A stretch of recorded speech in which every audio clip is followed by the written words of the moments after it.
Hello class, this is doctor Shilpa नागर, बालक गृह विभाग, क्लास थर्ड ईयर, ज्योति विद्यापीठ विमेंस यूनिवर्सिटी। आज का हमारा सेशन 2.11 है, जिसमें हम आगे एपिलेप्सी का डायग्नोसिस एंड ट्रीटमेंट को डिस्कस करेंगे। ओके, तो स्टार्ट करते हैं पढ़ाई। ओके क्लास, तो लास्ट लेक्चर में हमने एपिलेप्सी के रिगार्डिंग देखा था कि एपिलेप्सी की डेफिनेशंस क्या है, उसके टाइप क्या है, एपिलेप्सी के कोजेज क्या होते हैं, टाइप में भी सब टाइप क्या है, इनका डिस्क्रिप्शन, इनमें किस तरीके के साइन सिम्टम मिलेंगे। और अब हम पढ़ेंगे एपिलेप्सी का मैनेजमेंट एंड ट्रीटमेंट किस बेस पे करते हैं। ओके, तो डायग्नोसिस करने के लिए हमें एपिलेप्सी के लिए एक तो हिस्ट्री की ज़्यादा ज़रूरत होती है। The clinical diagnosis is more important then any tool, like history ले रहे हैं पेशेंट की या आई विटनेस, हम पेशेंट को देख रहे हैं substantial by due if available है, तो हमें हिस्ट्री टेकिंग पे ज़्यादा फोकस करना है, उससे डायग्नोसिस ज़्यादा बेटर क्लियर हो पाता है। अदर टूल्स डायग्नोसिस के लिए हम ईईजी करवाते हैं mainly.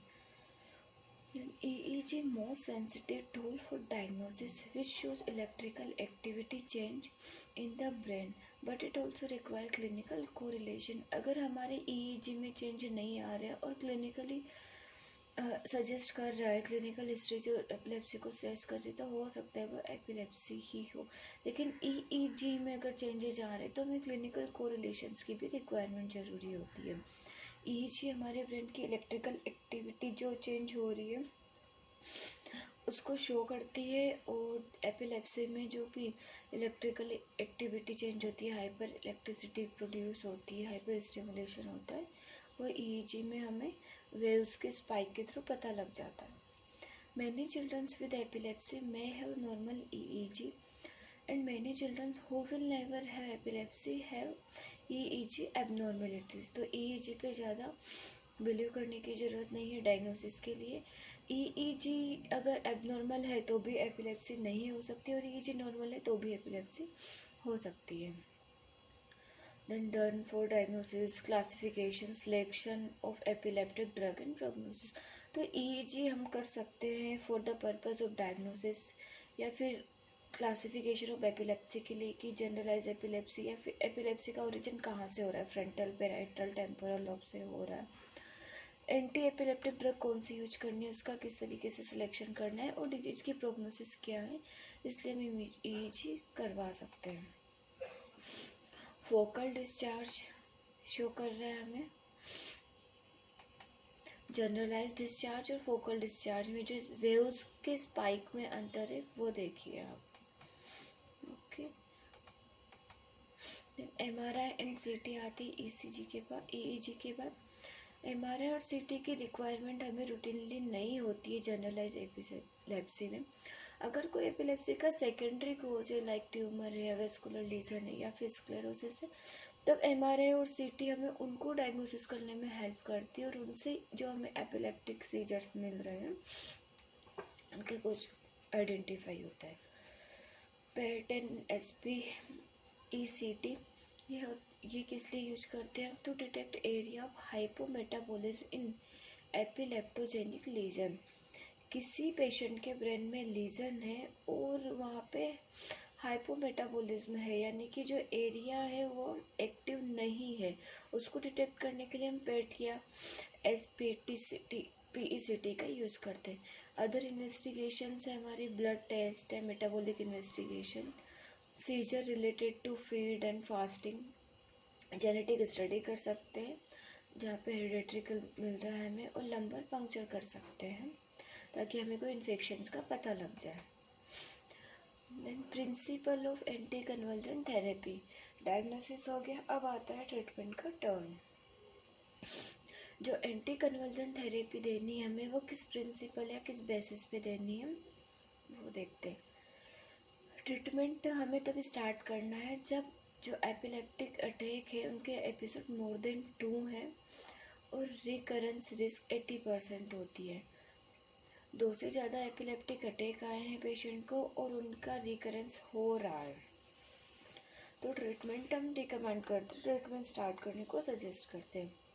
Attempt to classify the seizure type and epileptic syndrome.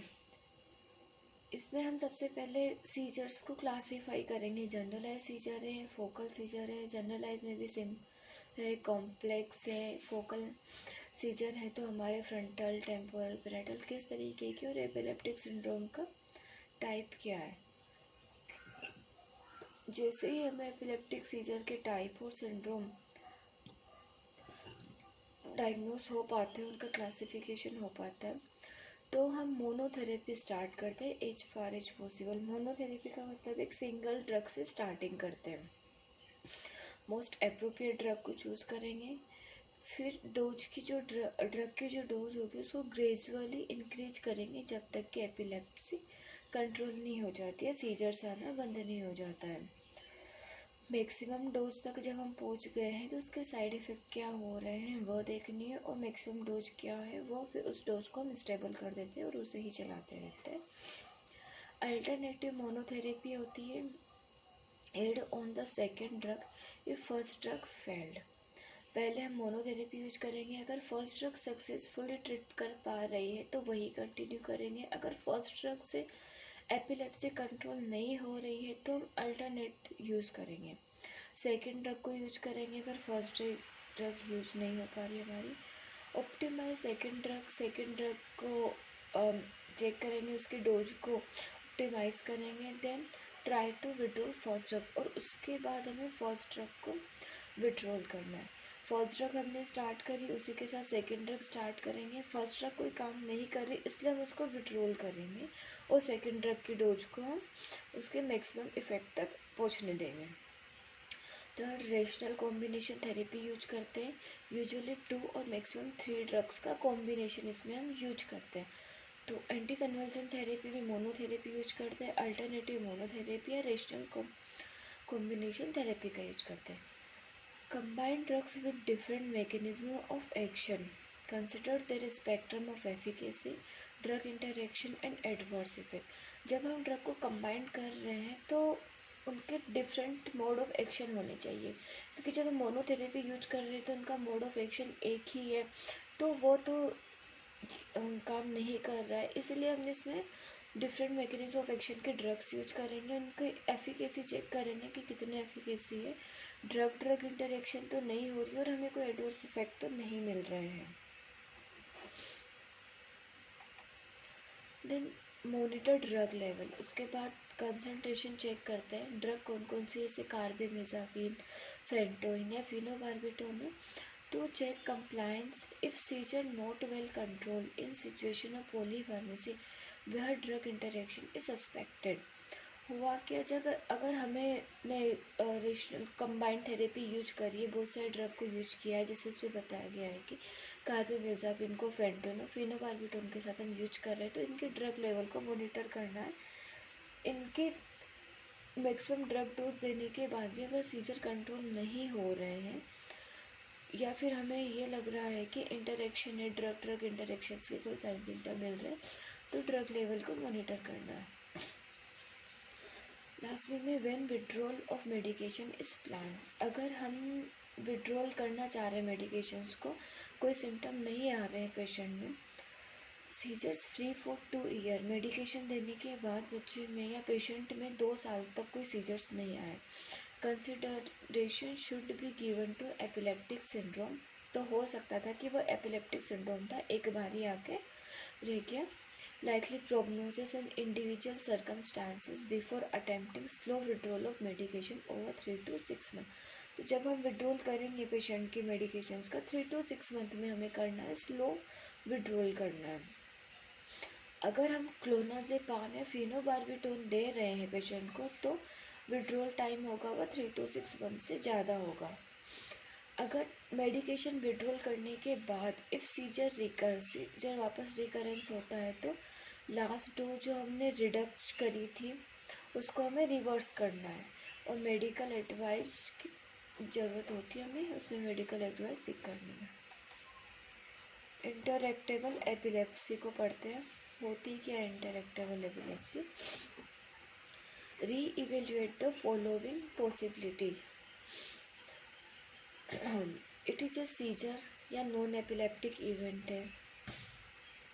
Anti convulsant does not optimized poor compliance of anticonvulsant, wrong classification of epilepsy syndrome, wrong anticonvulsant aggravating seizures, lesion epilepsy, hence a potential epilepsy surgery candidate, progressive epilepsy और neurodegenerative disorders।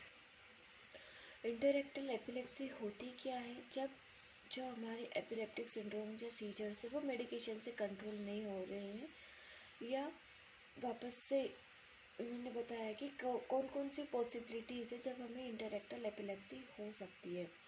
Seizures या non epileptic event, इनको आपस में री evaluate करना है, इन possibilities को, इन conditions में वापस से सीजर डेवलप हो सकते हैं। एंटी कन्वर्जेंट डोज हमने ठीक से नहीं दी है, या एंटी कन्वर्जेंट डोज का कंप्लायंस ठीक नहीं है, रोंग एपिलेप्टिक सिंड्रोम हमने क्लासीफाई किया है तो रोंग एंटी कन्वर्जेंट दिया है। एंटी कन्वर्जेंट की वजह से अगर एग्रीवेट हो रहे हैं सीजर तो भी इंटररेक्टेबल एपिलेप्सी होती है, या न्यूरोडिजेनरेटिव डिसऑर्डर आगे प्रोग्रेस कर रहे हैं तो उससे भी इंटररेक्टेबल एपिलेप्सी हो सकती है, यानी कि मेडिकेशन को कोई रेस्पॉन्ड नहीं कर रही है। पीडियाट्रिक न्यूरोलॉजिस्ट को हमें कब रेफ़र करना है? पुअर सीजर कंट्रोल है despite monotherapy with 2 different anti convergent. हमने मोनोथेरेपी यूज कर ली है, अल्टरनेटिव मोनोथेरेपी यूज़ करी है, उसके बाद भी सीजर कंट्रोल नहीं हो रहा है या पुअर कंट्रोल है तो हमें न्यूरोलॉजिस्ट को रेफ़र करना है पेशेंट को। Difficult to control seizure beginning in the first year of life. जब सीजर होना स्टार्ट हुए हैं लाइफ के फर्स्ट ईयर या beginning of the first year of life में, तो अगर वो कंट्रोल नहीं हो रहे हैं, seizure development, regression, structure lesion है हमें न्यूरो इमेजिंग में, तो न्यूरो सर्जन्स को कंसल्ट करना है। पेशेंट को क्या एडवाइस देनी है? Educate and council on epilepsy के बारे में पेशेंट को बताना है कि डिजीज का प्रोग्रेशन किस तरीके से होता है, डिजीज की वायलेंसी क्या है। एम्फेसाइज कंप्लायंस ऑफ और इफ़ ऑन एंटी कन्वर्जेंट, अगर वो कोई एंटी कन्वर्जेंट ले रहा है, उसके कोई साइड इफ़ेक्ट आ रहे हैं या काम नहीं कर रहे, तो उसके बारे में नॉलेज हमें पेशेंट को देनी है। Don't stop the medication by themselves, it may precipitated breakthrough seizure. Patient को ये बताना है कि मेडिकेशंस बिल्कुल भी नहीं स्टॉप करनी है। जैसे अगर उन्होंने मेडिकेशन स्टॉप करी तो हो सकता है उसके विड्रोल सिम्टम आए, और या फिर एपिलेप्टिक सीजर है वो प्रेसिपिटेट हो जाए, एग्रीवेट हो जाए। और इन फोटो सेंसिटिव सीजर, यानी कि जब लाइट ज़्यादा है उस टाइम पे सीजर एग्रीवेट हो रहे हैं, like watching TV in brightly lit room, avoid sleep deprivation, तो ये सब ना अवॉइड करना है। क्या तो स्लीप प्रॉपर ले, लाइट भी ज़्यादा ना रहे, इस तरीके से पेशेंट को एडवाइस करना है। Use shower with bathroom door unlocked, okay. No cycling in traffic में साइकिलिंग नहीं करनी, क्लाइंबिंग नहीं करनी, स्विमिंग अकेले बिल्कुल नहीं करनी है। इमरजेंसी ट्रीटमेंट ऑफ सीजर्स के बारे में हमें पेशेंट या उसके गार्जियंस को बता देना है। इन्फॉर्म टीचर स्कूल में जो भी अबाउट द कंडीशन के बारे में हमें डिस्क्राइब करना है। देन पार्शियल सीजर्स का ट्रीटमेंट देख रहे हैं। फर्स्ट लाइन ट्रीटमेंट और सेकेंड लाइन ट्रीटमेंट क्या है पार्शियल और जनरलाइज सीजर्स के लिए। पार्शियल सीजर जो सिंपल पार्शियल या कॉम्प्लेक्स पार्शियल या सेकेंडरी जनरलाइज सीजर्स है, इनका फर्स्ट लाइन ट्रीटमेंट होता है कार्बेमेज़ापिन और वॉल्प्रोइड, इनका यूज करते हैं फर्स्ट लाइन ड्रग के रूप में। अगर फर्स्ट लाइन ड्रग हमारी काम नहीं करती है, रेस्पॉन्ड नहीं करती, तो सेकेंड लाइन में ड्रग यूज करते हैं। इसमें यूज करते हैं फेंटोइन, फिनोबार्बिटोन या क्लोनाजेपाम। जनरलाइज सीजर्स हैं, इनके लिए जो first line second line drug है वो देखते हैं। टोनिक क्लोनिक सीजर के लिए फर्स्ट लाइन ड्रग वॉल्प्रेट होता है। सेकेंड लाइन ड्रग में जो जनरली यूज होती है फेंटोइन, फिनोबार्बिटोन या क्लोनाजेपाम होती है। एब्सेंस सीजर या एटिपिकल सीजर से इनके लिए भी फर्स्ट लाइन में वॉल्प्रेट का यूज करते हैं। मायोक्लोनिक सीजर में वॉल्प्रोइड या क्लोनाजेपाम फर्स्ट लाइन ड्रग है। इन्फेंटाइल स्पाज में तो उसमें ACTH या प्रेडनिसोलोन का यूज करते हैं। Then side effect and serious toxicity of anti convulsant. Carbamazepine है, ये जो ड्रग है इसके साइड इफ़ेक्ट्स आते हैं। ड्राउजीनेस होगा बच्चे में, गिडीनेस होगा, एटीक्सिया, डिप्रोपिया, रैशेज हो सकते हैं स्किन पे। सीरियस टॉक्सिसिटी की कंडीशन में एग्रेनुलोसाइटोसिस या स्टीवन जॉनसन सिंड्रोम कोज करेगी कार्बामेज़ापाइन। क्लोनाज़ेपाम में हाइपोटोनिया की कंडीशन प्रोड्यूस करती salivary and bronchial hyper secretions करती है। पैराडॉक्सिकल हाइपर एक्टिविटी और एग्रेसिवनेस क्लोनाज़ेपाम से होती है। फेंटोनिन के लंबे टाइम तक यूज करने से एटेक्सिया की कंडीशन डेवलप होती है। डिप्लोपिया, रेशेज, हाइपरट्रोफी या हिर्सुटिन हो सकता है। अगर फेंटोनिन की सीरियस टॉक्सिसिटी हुई तो मेगलोब्लास्टिक एनीमिया डेवलप होता है। फिनोबार्बिटोन ड्रग है। फिनोबार्बिटोन ड्रग कोग्निटिव डिसफंक्शन करवाती है। एटेक्सिया, रेशेज, बिहेवियर डिस्टर्बेंस और सीवियर टॉक्सिसिटी में phenobarbitone liver toxicity Steven Johnson syndrome करवाएगी। वालप्रोट है। Epigastric pain, tremor, alopecia, weight gain, hair loss और थ्रोम्बोसाइटोपेनिया इसके साइड इफेक्ट्स है।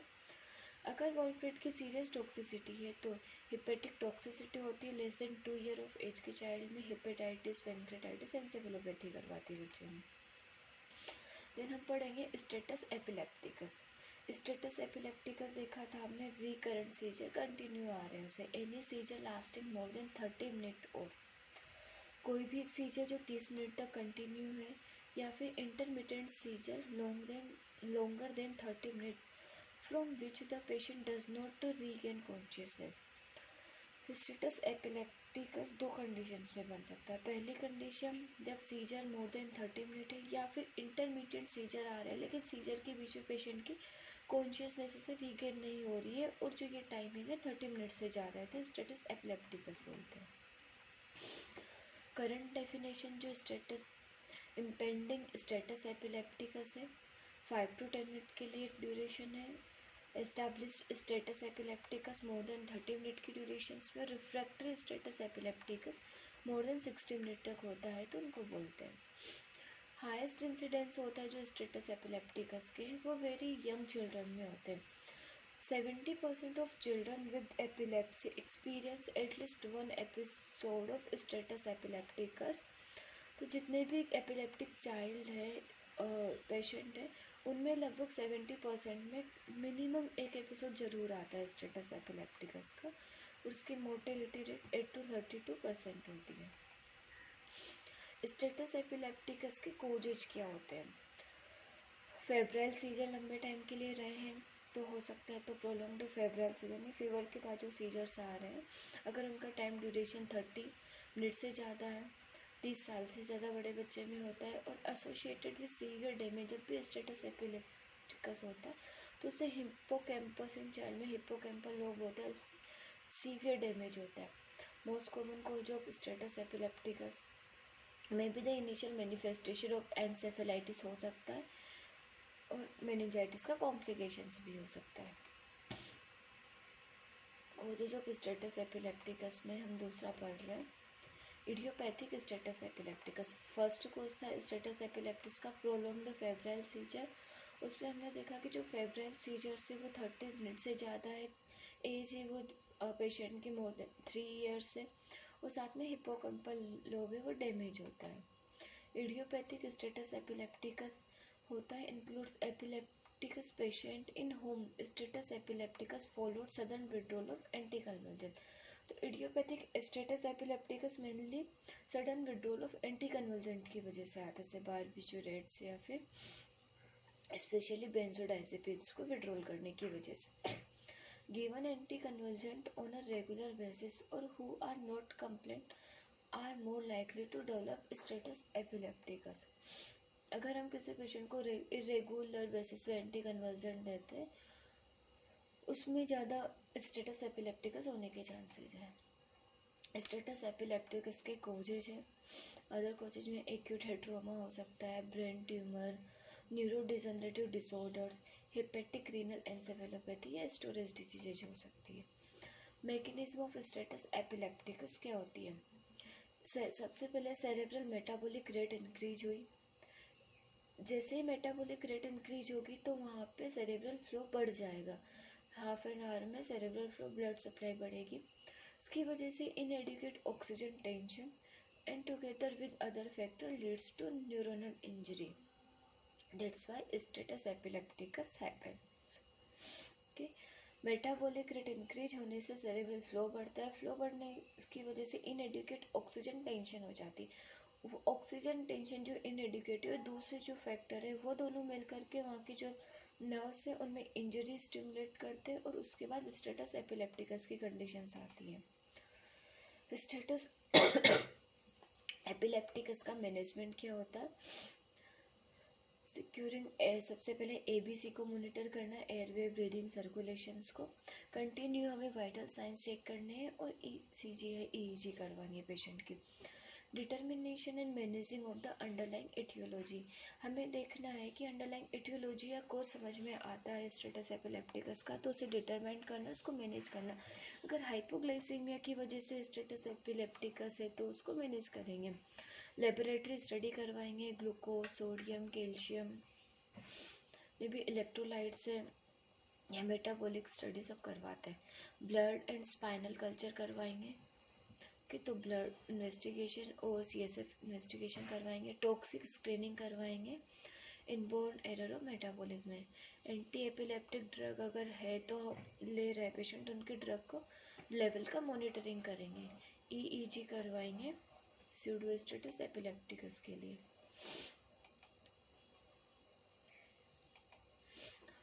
तो ये एक ट्रीटमेंट प्लान है चाइल्ड विथ सीजर्स का। अगर बच्चे को सीजर्स है, सीजर अगर 5 मिनट से ज़्यादा है और स्टेटस एपिलेप्टिकस इम्पेंडिंग है, यानी कि हमें लग रहा है कि स्टेटस एपिलेप्टिकस हो सकता है, तो एट होम और इन एम्बुलेंस में हमें क्या ट्रीटमेंट करना है और क्या इंश्योर करना है, क्या प्रिकॉशंस रखनी है। तो हमें डायजेपाम देनी है 0.2 से 0.5 मिलीग्राम पर केजी पर बॉडी वेट। मैक्सिमम डायजेपाम की डोज 10 मिलीग्राम तक रख सकते हैं। अगर बच्चा 2 से 5 साल का है तो 0.5 मिलीग्राम पर केजी बॉडी वेट देते डायजेपाम। 6 to 11 ईयर चाइल्ड में 0.3 मिलीग्राम पर केजी और मोर देन 12 ईयर एज है तो 0.2 मिलीग्राम पर केजी बॉडी वेट देना होता है। वेंटिलेशन, परफ्यूजन एडुकेट होना चाहिए, एबीसी को मॉनिटर करते रहना है हमें। फिर भी अगर सीजर इन द हॉस्पिटल, हम क्या करेंगे, ऑप्टेन आईवी एक्सेस देंगे, आईवी डायजेपाम का यूज करते हैं।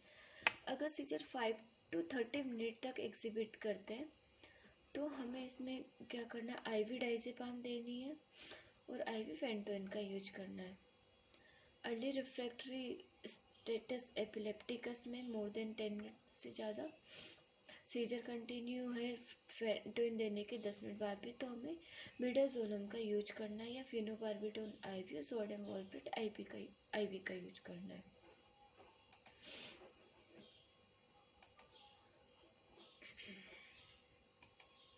समरी इसमें कि जो मेनली जो सीजर्स होते हैं 2000 चिल्ड्रन में से एक बच्चा अफेक्ट होता है, तो इनका जो प्रिवेलेंस रेशियो 1:2000 चिल्ड्रन है। अगर क्लासिफाइड है जनरलाइज्ड और फोकल सीजर्स है हमारे, इनको हम क्लासीफाई कर सकते हैं। ईईजी हमें सस्पेक्टेड है सीजर्स तो हमें ईईजी इंडिकेट करना है।